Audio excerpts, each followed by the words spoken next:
Muy buenas tardes. Vamos a dar inicio al desarrollo de nuestra clase que corresponde a la fecha 16 de octubre.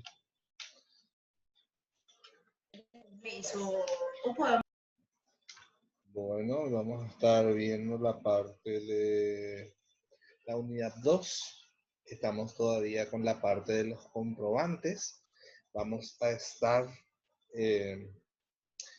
presentando todavía esos comprobantes que nosotros tenemos que estar utilizando dentro del desarrollo de nuestra disciplina de seminario contable 1. Como les estaba diciendo en la clase pasada, nosotros ahora vamos a estar viendo toda la parte teórica, toda la parte de requisitos, toda la parte de las formalidades, la parte de la legislación referente a esos comentarios, a esos comprobantes, y posterior a eso vamos a estar mostrando algunos modelos de cómo es el proceso de llenado.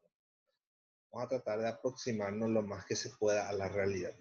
Para lo cual en este caso voy a compartir la pantalla para que podamos ver el material en este caso que traje como apoyo para nuestra clase. Estamos todavía en esta parte de comprobantes y registros contables. Estamos nosotros en la parte de comprobantes aún. Todavía no entramos en los registros, ¿verdad? Y tercera parte, como dice el material, ¿verdad? Hoy vamos a ver la autofactura. ¿Qué es la autofactura? ¿Para qué sirve? ¿Por qué se llama autofactura? ¿Verdad? Entonces, dentro de los documentos legales que tiene que tener una organización está el documento conocido como autofactura. ¿Qué es la autofactura? Nos dice que son documentos expedidos por los contribuyentes en su calidad de adquirientes de bienes o servicios a personas físicas, cuando la persona física no está obligada a tener RUC. Es decir, no está obligada a inscribirse como contribuyente de impuesto alguno. Se le llama autofactura porque el comerciante inscripto se expide a sí mismo una factura por la compra de bienes y servicios que adquiere de un vendedor no inscripto, ajustado a las disposiciones fiscales que reglamenta este tipo de operación. Sustituye a la factura de compra y su uso está sujeto a las disposiciones que regulan a cada caso los impuestos vigentes. Entonces, la autofactura en este caso, ¿verdad? Es un documento, es un preimpreso, así le llaman la entidad reguladora, que en este caso es la Subsecretaría de Estado de Tributación, ¿verdad? Lo llama preimpreso, ¿verdad? A la autofactura, ¿verdad? Que en este caso sirve, ¿verdad? Para justificar algunos, y digo algunos, ¿verdad? ¿Por qué? Porque la autofactura se utiliza exclusivamente para compras menores. La legislación es clara y precisa. Serán utilizados en forma ocasional. ¿Qué quiere decir eso? No podemos utilizarlo constantemente. ¿En qué sentido no podemos utilizarlo constantemente? Que no podemos, por ejemplo, contratar a Juan Pérez, por decirles, ¿verdad? Y que Juan Pérez entonces tenga que realizar o firmar la autofactura 2 veces al mes, todos los meses, ¿verdad? ¿Por qué? Porque la legislación dice que esta autofactura está destinada a justificar pagos de bienes o servicios que sean adquiridos en forma ocasional y de personas que no estén obligadas a inscribirse. Si Juan Pérez es un jardinero X, ¿verdad? Y que me está realizando la limpieza de mi predio 2 veces al mes, todos los meses, entonces es una actividad fija que ella está haciendo. Entonces, automáticamente lo que él tiene que hacer es inscribirse en el registro único de contribuyente y empezar a facturar por esa actividad que desarrolla. ¿Por qué? Porque él lo está haciendo en forma constante. ¿Está? Por esa razón. La autofactura entonces es para documentar gastos menores, gastos ocasionales. Esa es la forma.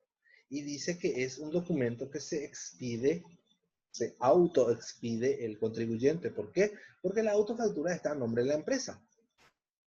Si yo tengo una empresa, Los Cascabeles S.A., y tengo mi autofactura, también está a nombre de Los Cascabeles S.A., entonces yo me autofacturo por el servicio para poder justificar el pago que le hago al limpiador del jardín, la encomienda, o se rompió una tubería y tuve que mandar a reparar, cosas así, ¿verdad? Pero son ocasionales, ¿verdad? Y bien, acá establece la teoría que dice, ajustado a las disposiciones fiscales, o sea que están las disposiciones fiscales, la legislación permite la utilización, pero la regula a la vez. Otro dato que tienen que manejar es que la autofactura se utiliza por montos inferiores al salario mínimo legal vigente. Nunca tenemos que llegar al sueldo mínimo. ¿Está? Muy bien, eso es lo que tenemos que manejar. Y eso está tipificado por ley, está establecido. Entonces no podemos nosotros salir de ese círculo, de ese circuito. Y acá tenemos un modelo para el cual yo le borré el logo. Acá tiene que ir el logo de la empresa. Acá tiene que ir, por ejemplo, la actividad que desarrolla. Acá tiene que ir también la dirección. Tiene que ir los números de teléfono, correo electrónico y todo lo que tenga. Acá sería lo que conocemos nosotros como membrete. Y algún logo, si es que en este caso, ¿verdad?, la empresa opta por colocar un logo, ¿verdad? Entonces, eso también va aquí. Otro de los requisitos, al igual que la factura que nosotros ya estuvimos viendo, es que tiene que tener el timbrado. Nosotros habíamos visto ya que es el timbrado. En este caso es la autorización numérica que el ente regulador, que en este caso es la Subsecretaría de Estado de Tributación, asigna a las imprentas para que puedan imprimirle al determinado contribuyente. Este timbrado tiene una fecha de vigencia que tiene un inicio y un fin. Empieza por decirles el 23 de abril del 2019 y venció el 30 de abril del 2020. ¿Qué significa esta vigencia? Que yo, por ejemplo, esta autofactura se utilizó el 17 de abril del 2020. Esta autofactura, por ejemplo, yo no puedo utilizar más el 5 de mayo. ¿Por qué? Porque hasta el 30 de abril nomás me sirve. Ahí estamos. Entonces lo que tienen que manejar el timbrado pone el límite hasta qué fecha puede ser utilizado la factura. Aquí, si mi fin de vigencia es el 30 de abril, yo hasta el 30 de abril del 2020 nomás puedo utilizar este comprobante. Puedo emitir.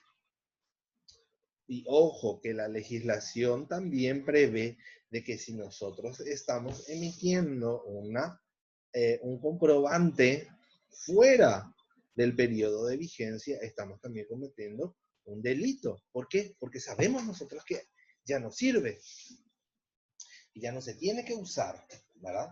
Y que si lo estamos usando, en este caso, ¿verdad?, estamos actuando de mala fe. Entonces, eso también nosotros. ¿Cómo emisores de los comprobantes, tenemos que saber que una vez vencida ya no podemos dar? Y como recepcionador de estos documentos también tenemos que mirar. Si es que alguien me está dando, entonces yo no tengo por qué agarrar. Porque supongamos yo hago una compra de 50 millones, ¿verdad?, por materiales de construcción. Me dan una factura y resulta que este comprobante ya venció y él me dio con la fecha de mayo. No me sirve. Si yo tengo que declarar eso, si yo tengo que demostrar, no me sirve. ¿Por qué? Porque ya venció el documento y la fecha no corresponde. Otro dato también, dentro de la página de la Subsecretaría de Estado de Tributación está una parte donde dice, en la parte de consultas, un icono que podemos ver, en este caso, ¿verdad?, o podemos consultar, mejor dicho, ¿verdad?, la vigencia, en este caso, del documento que se nos da, en donde nos pide, por ejemplo, en un campo llenar con los datos, te pide el RUT, te pide la numeración, el tipo de documento, y le das a consultar y te dice, efectivamente, si ese está vigente aún o no. Supongamos que, ¿en qué caso, por ejemplo, eso puede darse? Resulta que este es el 438, la numeración, ¿verdad? Y resulta que yo justo ahora necesito una autofactura, por decir, ya que estamos con autofactura, ¿verdad? Yo necesito ahora una autofactura y le pido a esta persona que me haga. Y él me hace con la fecha 17 de abril del 2020. ¿Verdad? Y justo el 438 tenía libre, entonces él me hace en el 438 con la fecha 17 de abril. Yo miro a simple vista, genial, vence el 30 de abril, 17 de abril me sirve. Pero ¿qué pasa? ¿Verdad? Estos documentos o estos preimpresos, una vez vencidos, se tienen que dar de baja. Se tiene que informar al ente regulador, o sea, a la Subsecretaría de Estado de Tributación, hasta qué página yo utilicé. ¿Qué pasa si este contribuyente informó a la SED después del 30 de abril, o sea que tiene fecha tope para hacerlo hasta el vencimiento de su IVA del mes de mayo? Entonces él le informa que él utilizó hasta el 437. Y en el sistema de la SED ya figura que a partir del 438 ya fueron dados de baja. Entonces yo ingreso a la página de la SED, en este caso, ¿verdad? En consultas, validar timbrado de documentos, y ahí me sale que ese documento ya fue dado de baja. Entonces por más que me haya dado, ya no me sirve.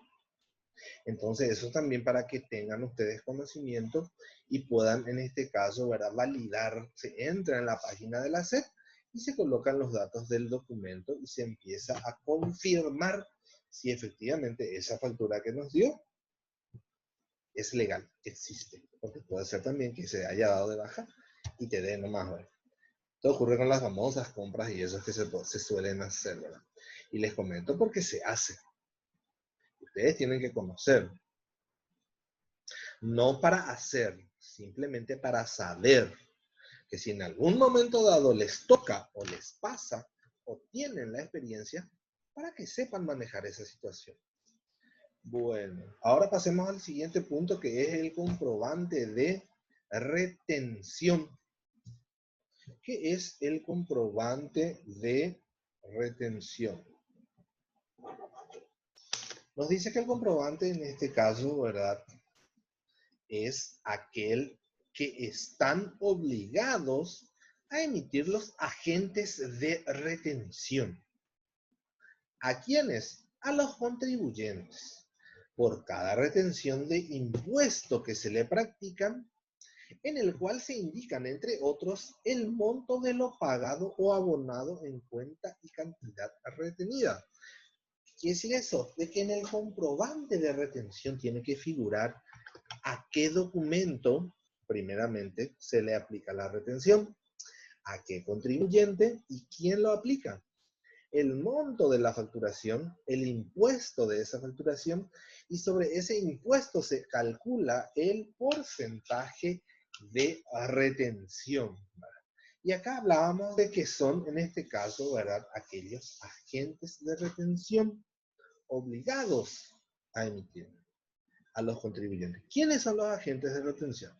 Son toda persona designada por ley que por su función pública o en razón de su actividad privada intervenga en actos, negocios jurídicos u operaciones en los cuales deba efectuar una retención para luego entregarla al fisco nacional.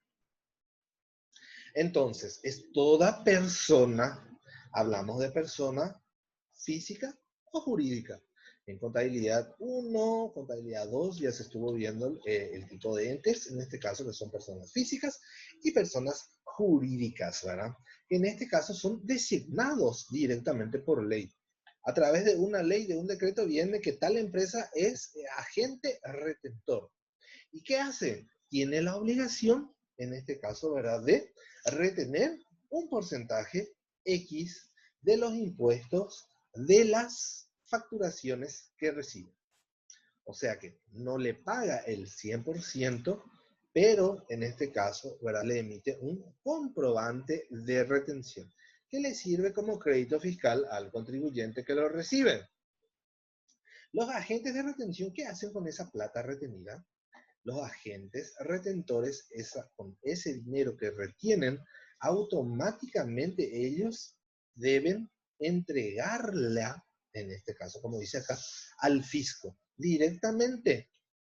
Quiere decir eso, de que si yo estoy reteniendo 100 millones por las facturaciones que he recibido, ¿verdad?, entonces esos 100 millones yo le tengo que pasar íntegramente al fisco. A eso se refiere. Y aquí tenemos el modelo. Este sería la empresa, en este caso, designada, ¿verdad? Que acá en este caso borré para que, por cuestiones, ¿verdad?, de ética profesional, ¿verdad?, no puedo yo divulgar. En este caso, ¿verdad? Entonces, por esa razón, fui borrando, ¿verdad? X empresa, sociedad de responsabilidad limitada, la dirección, el número de teléfono, tiene también el comprobante de retención también, acá dice comprobante de retención virtual.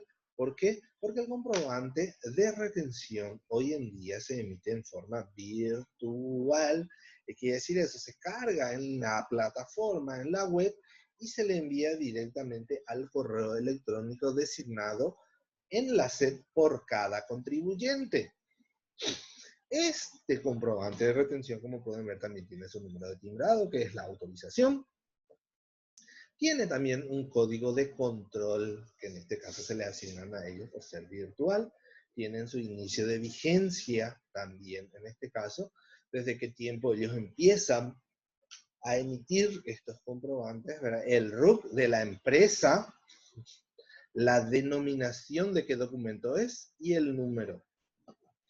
La fecha en que se emite esta retención, la condición de venta por lo cual fue concretada la operación, que fue una factura contado, cédula de identidad de quien compramos, su nombre, su dirección, fecha en que nos facturó la persona o la empresa de quien compramos.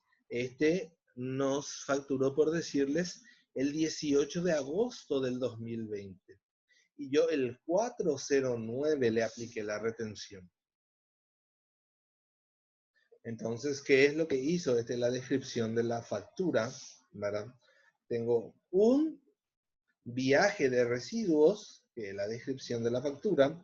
El importe unitario fue 5.500.000, 5.500.000 es total grabada. El valor total, en este caso el valor del comprobante, el 10% del IVA es 500.000. La retención se le aplica, en este caso, sobre el 70% del IVA yo le tengo que retener. Entonces, 500.000 por 70 dividido 100 es 350.000.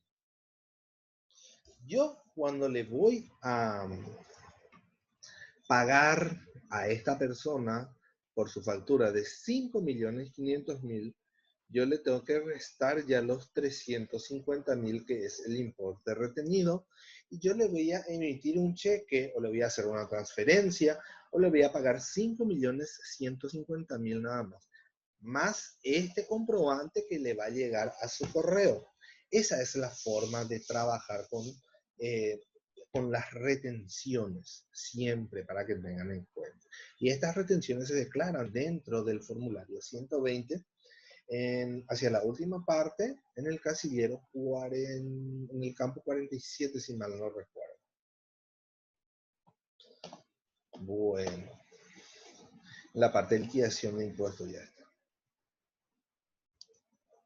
Bueno, ahora vamos a ver otros tipos de comprobantes, ¿verdad? Estos comprobantes también conocemos nosotros como tickets, se los llama tickets en este caso, ¿verdad? Y que son los comprobantes de venta expedidos a través de máquinas registradoras del sistema cerrado en operaciones con consumidores u usuarios finales, ¿verdad? En este caso, ¿verdad? Estos tickets, en este caso, ¿verdad? Son los que se utilizan más en los supermercados, ¿verdad? Se utilizan también en los locales de cobros, en los bancos, ¿verdad? ¿Por qué? Porque ellos trabajan con un sistema y tienen en este caso, ¿verdad? Unas máquinas registradoras que están inscritas en la base de datos de la Subsecretaría de Estado de Tributación, y la SET es la encargada de habilitar y autorizar a cada máquina registradora la emisión de estos tickets en forma legal, que también tienen su formato de factura. Tienen ahí la descripción que es una factura, tienen su número de timbrado, tienen el RUT, tienen todos los datos de la empresa, tiene la condición de la transacción, si es contado o crédito, tiene el número, tiene el timbrado, tiene la fecha, tiene la descripción, tiene la liquidación del impuesto, todo tiene. Otra cosa que tienen que tener en cuenta en cuanto a los tickets en este caso, ¿verdad? Es que ellos están, en este caso, ¿verdad? Más estipulados o están más direccionados para esos consumidores finales. ¿Quién es el consumidor final? El consumidor final es aquella persona que adquiere el bien o servicio y muere en él el círculo del impuesto. ¿Por qué hablamos de un círculo de impuesto? Porque si yo tengo RUT, me voy a comprar algo, yo esa compra utilizo para descontar con mis ingresos, con mi débito fiscal y el crédito fiscal. Entonces lo que yo hago es, estoy compensando. De la misma forma, también mi factura a quien yo emito, si esa persona tiene RUC, en este caso lo vuelve a reutilizar. Entonces, por eso es un círculo, porque va el círculo a través de una cadena. Entonces, el ticket para las personas, ¿verdad?, que no tienen RUC, es el fin del eslabón, en este caso, como se dice, el fin del círculo. ¿Por qué? Porque muere ahí. ¿Y quién es la persona encargada de pagar el impuesto? El consumidor final. Porque si yo tengo RUT, yo estoy utilizando el crédito fiscal para compensar con mi débito fiscal, entonces no soy yo el encargado de pagar. Eso es lo que tenemos que entender. Eso es lo que dice la legislación. Bueno, más adelante, cuando toquemos el tema del IVA, vamos a comprender mejor esa parte. Yo no soy el encargado de pagar el IVA, es el encargado de pagar la persona que compra. Y el encargado directo de pagar el impuesto es esa persona que no tiene RUC, se convierte en consumidor final.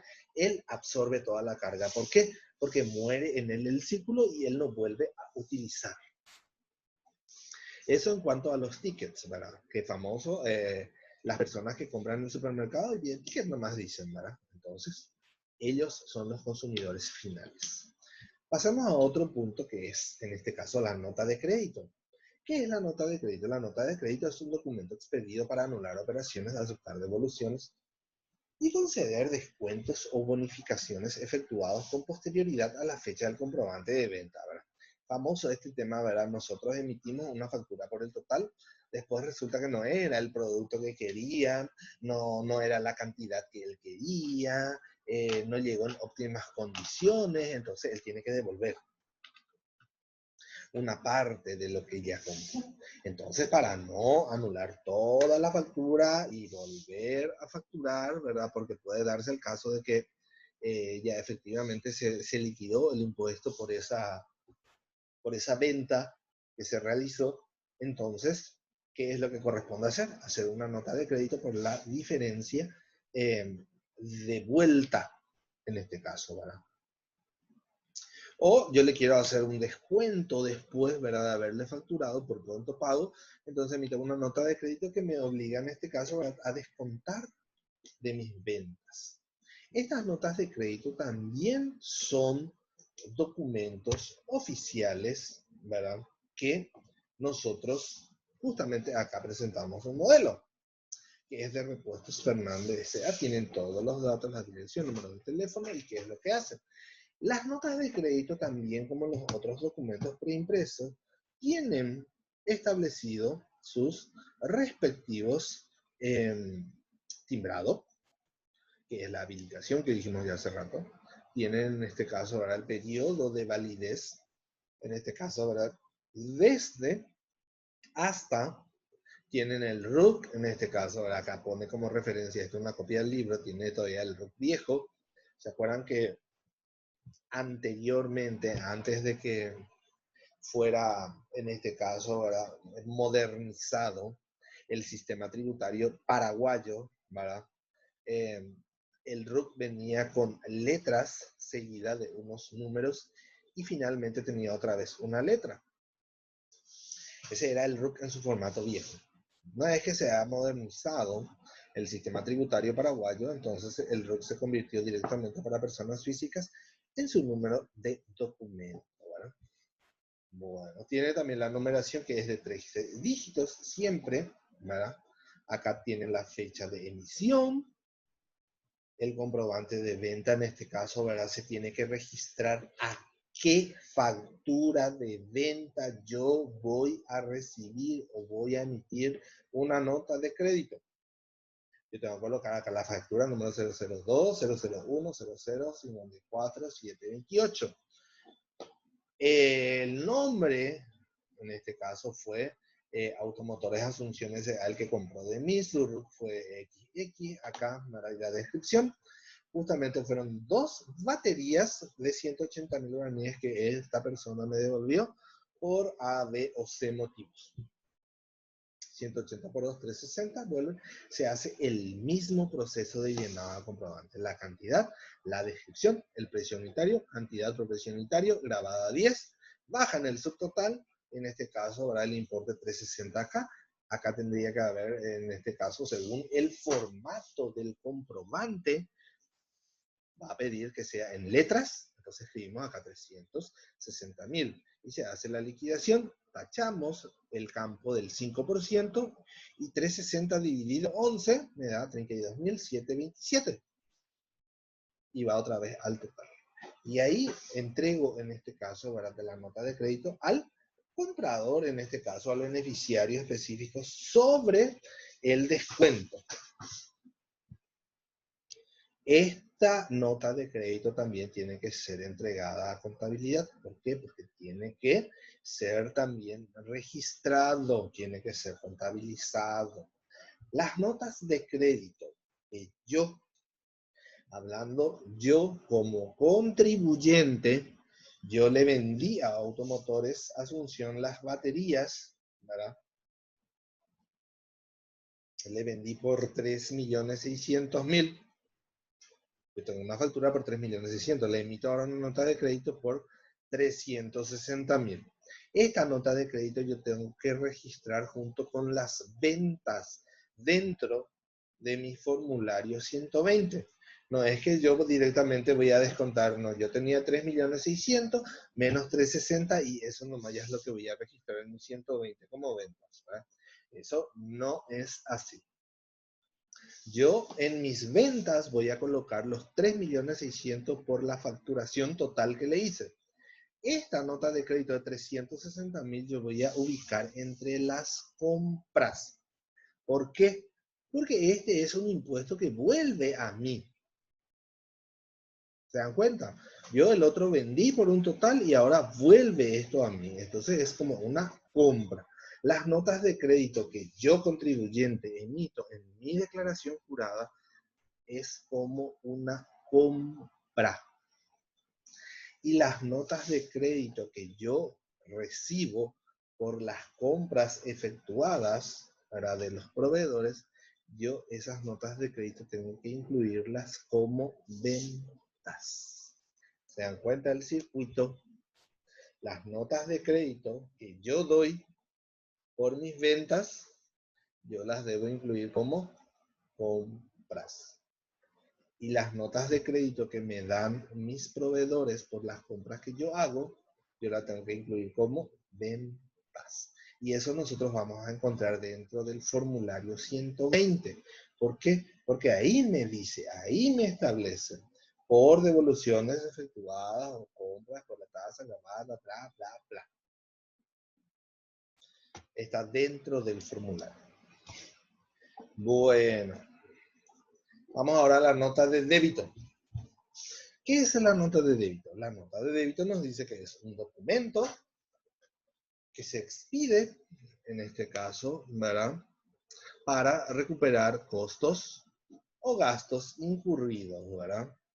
En este caso, ¿verdad?, por un vendedor con posterior a la expedición del comprobante de ventas. La nota de débito, entonces, en este caso, ¿verdad?, es un comprobante que se obliga, en este caso, ¿verdad?, a recepcionar otra vez una suma de dinero. Y acá tenemos también la nomenclatura, como pueden darse cuenta, ¿verdad? Tienen también los datos que es el timbrado, tienen la fecha de validez, tienen el RUC, tienen la descripción de qué documentos es, tiene su numeración, automotores, ¿verdad? Y en este caso habla de gasto de transporte, 145.000. Tenemos otra vez ahí desglosado, baja, todo, acá lo dividimos otra vez entre 11.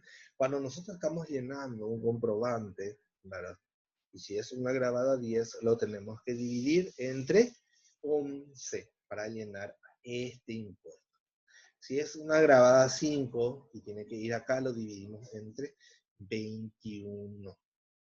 Y estas facturas, si nosotros los vamos a llenar, en este caso, ¿verdad?, a mano, tenemos que cerrar este campo.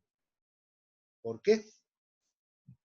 Porque bien nosotros podemos entregar ese comprobante y si no cerramos esa parte, se puede seguir escribiendo abajo. No así si esto se imprime directamente a través de un equipo informático. Porque evidentemente, al adulterar algo, ya se va a dar cuenta de que efectivamente se tocó. Entonces, eso también es un dato especial cuando estamos llenando un comprobante, sea la clase que sea, y lo estamos haciendo en forma manual, tenemos que siempre cerrar todos los casilleros. Y ustedes se van a dar cuenta luego cuando están comprando algo y efectivamente se hace el proceso de llenado del comprobante y automáticamente la gente le empieza a tachar los campos que quedan. Bueno, ahora vamos a otro documento conocido como recibo. Es el recibo. En este caso, el recibo nos dice que es la constancia escrita en la que el firmante declara haber recibido de otra persona cosa o dinero, ya sea a cuenta o por saldo o por otro concepto. Un dato que les voy a tirar aquí, quiero que anoten si es que tienen ahí material o en algún lado como recordatorio. El único documento que respalda la cancelación de una factura a crédito es el recibo de dinero. Nosotros ya estuvimos viendo lo de pasada con la parte de las facturas crédito. El único documento válido que puede, en este caso, ¿verdad?, cancelar la deuda, la factura de crédito, en este caso, es el recibo de dinero, que tiene que ser también con el mismo membrete de la empresa. No puede haber diferencia. No tiene que ser cualquier recibo. Tiene que ser de la empresa de quien compramos.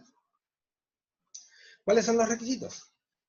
Todo recibo debe contener, primero, la identificación del ente, nombre, denominación, razón social, número de teléfono, dirección, etc. Que es todo lo que hace en cuanto al membrete que ya estuvimos viendo hace rato. Segundo, prenumeración correlativa de los recibos a expedir. En este caso, la numeración correlativa quiere decir 1, 2, 3, 4, 5, 6, 7, 8, 9, 10, y así sucesivamente. No puede haber alteraciones, vaivenes, como se dice, ¿verdad? Tercero, el nombre de la persona que hace la entrega. ¿A nombre de quién? Juan Pérez me está pagando, entonces a nombre de Juan Pérez tiene que ir el recibo. Cuarto, la cantidad que se recibe, escrita en letras y en cifras. Tenemos el campo habilitado, que es exclusivamente para colocar en números. También tenemos el campo exclusivamente para colocar en letras del monto que estamos recibiendo, por supuesto, ¿verdad? La denominación de especie que se recibe. ¿Por qué razón? Pago a cuenta o pago cancelación de factura, Denominación, ya tenemos sexto, lugar y fecha en que se otorga. ¿En qué fecha se dio?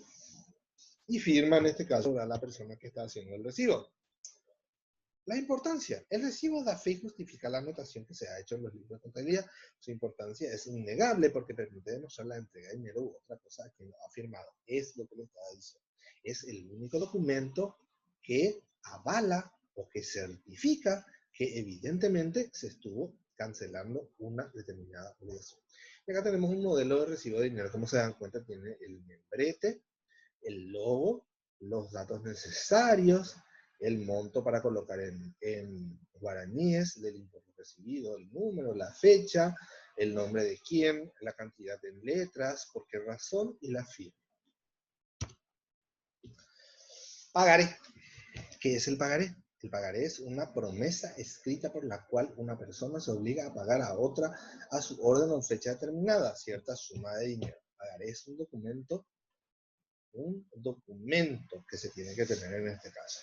Las formas en que pueden darse estos pagarés, pueden haber pagaré nominativo, hay pagaré a la orden y hay pagaré al portador. ¿Cuándo es nominativo? Cuando extiende a favor de una persona determinada sin el aditimento de la cláusula a la orden. El pagaré no puede transferirse ni endosar, en este caso, simplemente puede ser transferido por formalidades establecidas en derecho común de cesión de crédito. El pagaré nominativo en este caso es como los pagarés que nos dan, por ejemplo, las cooperativas o los bancos en este caso, ¿verdad? Pagaré a la orden es el que lleva inserta la cláusula a la orden. En este caso, la cláusula que el pagaré genera las mismas consecuencias que en la letra de cambio. Entonces, pagaré a la orden es el pagaré común que compramos en cualquier librería, que dice pagaré a la orden, ¿verdad? Y pagaré al portador en este caso, ¿verdad? Es el que nos lleva inscrito el nombre de la persona, en este caso, ¿verdad? A quien se le tenga que pagar, ¿verdad? Entonces, un poquito jodido, un poquito complicado, como se dice, pagaré al portador, pero según la legislación y según los materiales existe, dice, ¿verdad? ¿Cuáles son los requisitos para poder operar o poder utilizar o poder hacer este pagaré? La cláusula a la orden inserta en el propio texto y expresada en el idioma usado en su redacción. ¿Cuál es el idioma oficial que nosotros manejamos? El idioma oficial es el castellano. También eso tienen que anotar, tienen que manejar el idioma oficial. La promesa pura y simple de pagar una suma determinada de dinero. Pagaré a la orden o pagaré la suma de guaraníes, dicen. La indicación de su vencimiento. Nosotros tenemos que decir el día tal pagaré, en este caso, la suma de guaraníes a fulano de tal. También existe un cuadradito, ¿verdad? Existe en el pagaré donde dice vencimiento. Ese generalmente no tenemos que llenarlo nunca. ¿Por qué? Porque si nos paga en la fecha estipulada de ese vencimiento, muere el documento. Entonces, por eso no es aconsejable poner el vencimiento dentro del cuadro que está inserto en el cuerpo del pagaré. Siempre en fecha tal pagaré la suma de guaraníes, dice. Entonces ahí sí se llena el vencimiento, pero está un cuadrito, tipo un cuadro de texto, donde se pone vencimiento. Entonces ese no es aconsejable utilizar. La designación donde debe efectuarse el pago también. El nombre de aquel a quien nosotros tenemos que pagar. La indicación de la fecha y el lugar donde se suscribe el pagaré. ¿En qué fecha hicimos? ¿En qué ciudad hicimos el pagaré? Todo eso tiene que estar estipulado dentro del documento. Y por último, la firma de quien emitió el título o quien emitió el pagaré. Si yo le estoy haciendo, por ejemplo, a Juan Pérez, entonces yo soy el que tengo que firmar el pagaré. Y también Juan Pérez. ¿Por qué? Porque Juan Pérez es la otra parte interesada. Dos partes necesarias. Primero es el codeudor y el deudor. Bueno, personas que intervienen. Justamente ya recién estuvimos hablando de esto. ¿Quiénes son las personas que intervienen en el pagaré? Generalmente intervienen dos personas, lo que le estaba manifestando recién.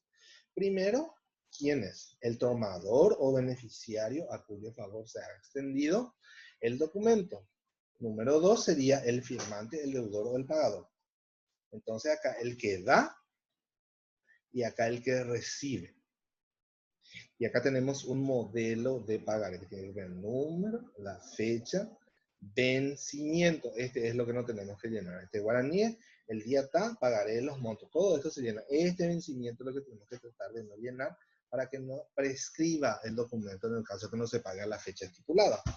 Acá los nombres, las firmas, porque tiene que estar firma igual al documento siempre, para que tengan en cuenta. Y esto es todo en cuanto a lo que es la parte de documentación por hoy. Vamos a seguir la próxima clase, vamos a tocar más allá en la parte de cheques, vamos a entrar en la parte de bancos, vamos a hablar de los cheques, la forma de los cheques, los números, los extractos.